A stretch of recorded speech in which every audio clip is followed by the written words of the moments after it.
En 1810 Bolívar planteó que Venezuela debía proclamar su independencia, al igual que los Estados Unidos frente a Inglaterra, e hizo redactar el texto de la proclamación de la independencia, votar una constitución republicana e iniciar los primeros combates. Hacia 1812, él y Miranda tuvieron que enfrentar los primeros reveses en su lucha por la emancipación. Francisco de Miranda, 1750-1816, que nombró a Bolívar como coronel y le asignó el cargo de jefe militar de Puerto Cabello, criticó su actitud con la tropa, originándose una pugna entre ambos. El 26 de marzo de 1812, Venezuela fue azotada por un sismo y Caracas y otras ciudades quedaron parcialmente destruidas. Los criollos otorgaron a Miranda poderes dictatoriales que éste usó para capitular, pero Bolívar, creyendo que Miranda traicionaba a la patria, lo arrestó en La Guaira y lo entregó a los españoles. Estos lo llevaron a Cádiz, donde murió en 1816. Bolívar, entre 1813 y 1816, con el lema Guerra o Muerte, llevó a su patria la independencia. Comenzó por refugiarse en Nueva Granada, Colombia, donde inició los preparativos para reconquistar su país, lo que logró en agosto de 1813, entrando triunfalmente en Caracas. En agradecimiento, los caraqueños le confirieron el nombre de Libertador, pero las circunstancias cambiaron en los años de 1813-14. Fernando VII recuperó el trono a la caída de Napoleón y España pasó a la ofensiva y recuperó parte de sus antiguas colonias. La misma situación se vivió en el Cono Sur. La diferencia radicaba en que la Junta de Buenos Aires, que había enviado tropas al Alto Perú, luego Bolivia, en gratitud a Bolívar, a Paraguay y a Montevideo a combatir por los ideales de libertad, logró decisivas victorias y una consolidación institucional de tanta magnitud que el 9 de julio de 1816 el Congreso de Tucumán proclamó la independencia definitiva de las Provincias Unidas del Río de la Plata.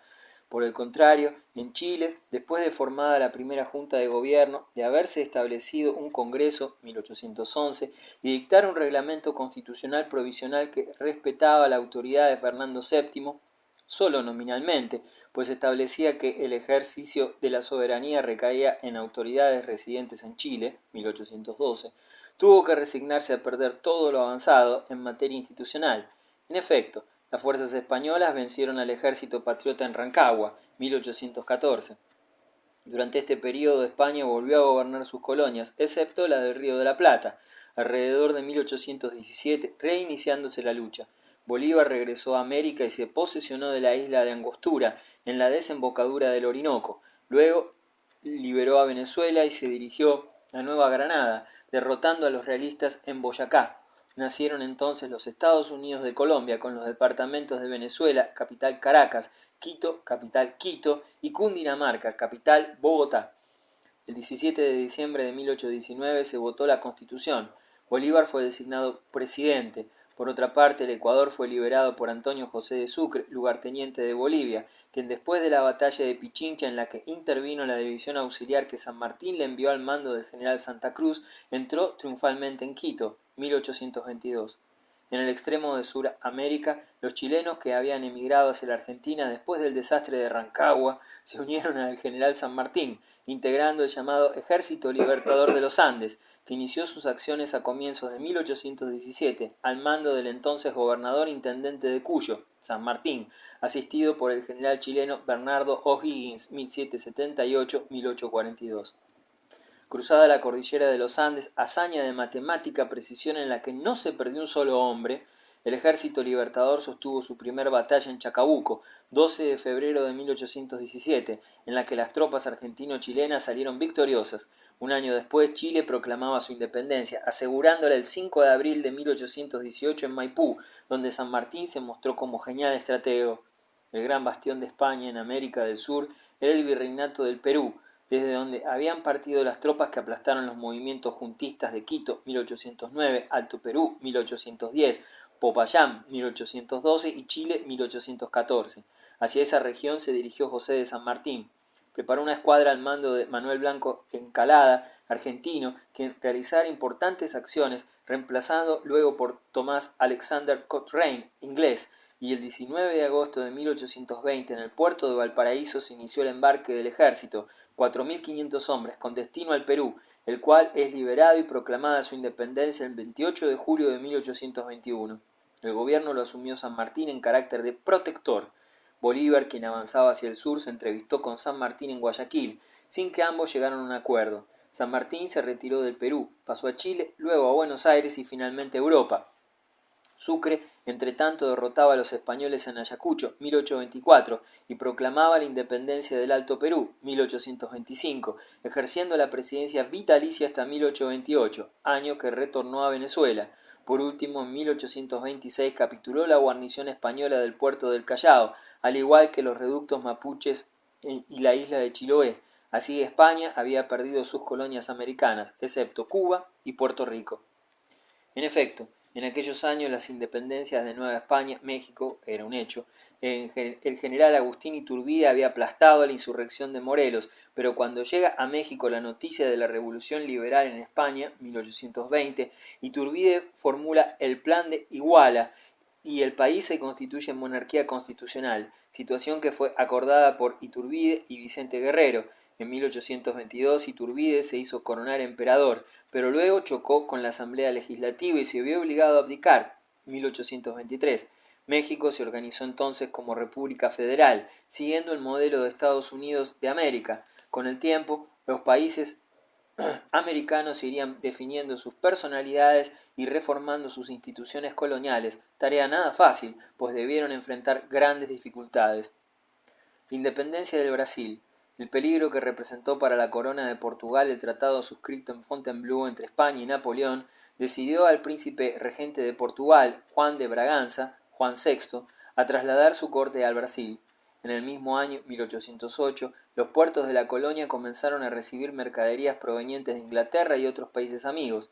El siguiente dato ilustra el crecimiento del comercio y el impacto que debe haber producido en la sociedad brasileña esta medida. En 1807 las entradas y salidas de barcos llegaron a 90, un año después esta cifra se elevó a 420 y 10 años más tarde, 1818, a 2000. Este crecimiento se explica por la residencia de la corte imperial en Río de Janeiro, hecho este que transformó radicalmente la fisonomía de la hasta entonces colonia. A pesar de que el peligro que Napoleón representó para la corona portuguesa había pasado, la corte imperial todavía se encontraba en 1815 radicada en Brasil. Por otra parte, el rey Juan VI debió soportar en marzo de 1817 un fuerte movimiento popular en Recife que pretendía nacionalizar el comercio y establecer una república con sede en Pernambuco, con el apoyo de las capitanías del norte. La rebelión fue prontamente sofocada, pero las ideas liberales ya habían penetrado en la colonia lusitana. La revolución liberal también se hizo presente en Portugal en 1820, por lo cual el rey decidió regresar a Lisboa, dejando como regente del Brasil a su hijo Pedro. Debido a las tendencias republicanas liberales que habían prendido en el Brasil con ocasión de la revuelta de 1817, don Pedro inició una política intermedia, pero la presión de la corte imperial para devolver al Brasil el carácter de colonia, imponiendo el gobierno centralizado, determinó al príncipe a declarar en Ipiranga, el 2 de septiembre de 1822, la independencia del Brasil. El 12 de octubre del mismo año, don Pedro fue coronado como emperador constitucional del Brasil. El imperio del Brasil, surgido casi sin lucha y en armonía con el nuevo clima político mundial, poco adicto a las formas republicanas, iba a ser reiteradamente propuesto como modelo para la turbulenta América española. La corona imperial iba a ser vista como el fundamento de la salvada unidad política de la América portuguesa frente a la disgregación creciente de aquella. En todo caso, si la unidad iba a ser salvada, lo iba a hacer dificultosamente. En 1824, de nuevo, el norte se alzó en una confederación republicana. Poco después ardió la guerra en el sur, en la díscola provincia cisplatina, formada por tierras antes españolas ubicadas en el oriente del río Uruguay, que el caudillo José Artigas pretendía gobernar soberanamente, junto con la Mesopotamia argentina, formada por los ríos Uruguay y Paraná. Aunque la ausencia de una honda crisis de independencia aseguraba que el poder político seguiría en manos de los grupos dirigentes surgidos en la etapa colonial, había entre estos bastantes tensiones para asegurar al imperio brasileño una existencia rica en tormentas. En ellas encontraremos un eco más apacible de las que conmovían a la América española. Unas y otras nacían de la dificultad de encontrar un nuevo equilibrio interno que absorbiese las consecuencias que la independencia había traído consigo.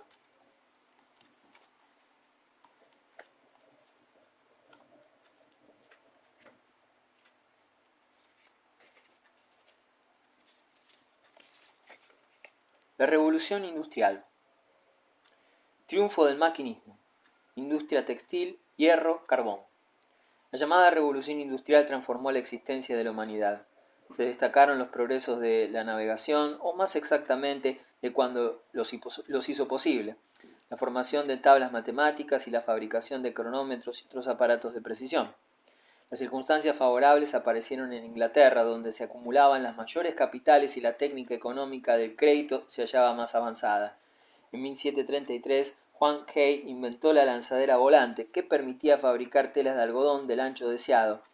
5 años más tarde, Juan White y Louis Paul idearon una máquina para sustituir la rueca y el torno. En 1767, Juan Hargreaves ideaba la spinning jenny, gracias a la cual un solo obrero podía manejar hasta 120 hilos a la vez. Por su parte, Thomas Hicks inventaba una máquina de tejer accionada con volantes hidráulicos. En 1774, Samuel Crompton combinó ciertos elementos de la spinning jenny y la de Hicks, que dio por resultado la mull jenny, que producía un hilo de tal finura y calidad que inclusive podía tejer muselina. En 1785, el reverendo Edmundo Cartwright ideó un sistema mecánico que sincronizaba los 4 movimientos del telar y ponía en funcionamiento mediante una máquina de vapor que Watt acababa de inventar. Pero para la industria se necesitaban máquinas, y para estas hierro. Las primeras tentativas se remontan a principios del siglo XVIII. Abraham Darby consiguió la transformación de la hulla en coque. En 1735 su hijo obtuvo el primer chorro de metal fundido sin emplear carbón vegetal. Todo esto lo perfeccionaron Huntsman 1740 y Cranach 1766. En 1783 y 1784 Peter Onions y Henry Cort descarburaron la fundición licuándola en un horno sin contacto con el coque y añadiéndole un oxidante, escoria, en un horno de reverbero, pudelage. Finalmente, el lingote de acero era sometido a golpes de martillo para eliminar las escorias antes de ser laminado. Las primeras empresas industriales surgieron con la dirección de Ricardo Arkwright, el rey del algodón, y de Juan Wilkinson, el rey del hierro, y de Mateo Button. Este último hizo posible que Watt realizara su proyecto. Jaime Watt, el transporte. En 1690, Dionisio Papin construyó una máquina en forma de cilindro donde se movía un émbolo que descansaba en una simple capa de agua. Esta máquina fue perfeccionada por Thomas Savery en 1698. Thomas Newcomen inventó la máquina atmosférica, es decir, que su acción motriz no se debía al vapor de agua, sino a la presión atmosférica. En cuanto a Watt, la primera máquina que inventó tenía un condensador aislado y una válvula. Desarrollaba una potencia 3 veces superior a la máquina de Newcomen. En 1785, Watt inventó la máquina llamada de doble efecto. El vapor actuaba alternativamente sobre ambos lados del émbolo, provocando así un movimiento de vaivén. El movimiento era rectilíneo y Watt lo transformó en circular. En lo sucesivo, la máquina de vapor pudo ser aplicada a cualquier industria. El primer martillo pilón apareció en 1781 y la primera fábrica de algodón movida por máquinas en 1783. Por otra parte, el mejoramiento de los transportes también adquirió una enorme importancia. A finales del siglo XVIII, la red de carreteras era muy densa, pero de mediocre calidad, pues abundaban los baches y lodazales, y en 1815 Juan McAdam construyó la primera carretera con adoquines aglutinados con alquitrán. Por ese entonces, las diligencias eran las reinas de las carreteras. Hacia 1830 circulaban 300 coches diarios. Impacto del maquinismo en las instituciones sociales. La miseria de los obreros.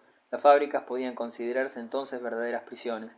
El propietario era omnipotente y de ordinario se trabajaban unas 14 horas diarias en lugares sombríos y malsanos. Dickens ofrece en sus novelas un cuadro real de su siglo, pero un industrial, Robert Owen, demostró que cualquiera podía enriquecerse sin necesidad de emplear niños menores de 10 años.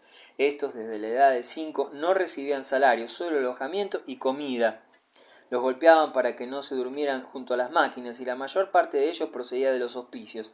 En grupos de 50 a 100 eran vendidos a las empresas donde permanecían un mínimo de 7 años. Muchos se suicidaban. En 1802 se declaró que los niños procedentes de las casas de depósitos no trabajaran más de 12 horas diarias, pero surgió otro drama, el hambre. Durante la guerra los precios aumentaron, especialmente del pan.